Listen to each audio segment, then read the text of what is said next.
Mwanzo ulikuja una maradhi, eti unaumwa utibiwe, kwa huruma nyingi simanzi, msaada ulitaka wewe, nikakukaribisha nyumbani, nikakufanya yangu famili, na wote walikukubali na wakakuamini, watoto walikupa heshima, hawakukubagua hata kama ndugu wa kuzaliwa.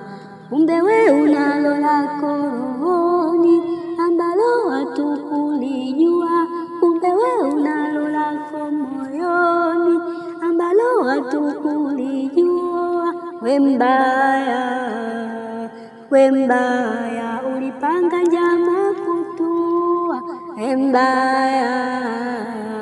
we mbaya ina maana ukumbuki fadhila, we mbaya na wema wangu umeula, we mbaya, we mbaya, we mbaya, we mbaya, we mbaya.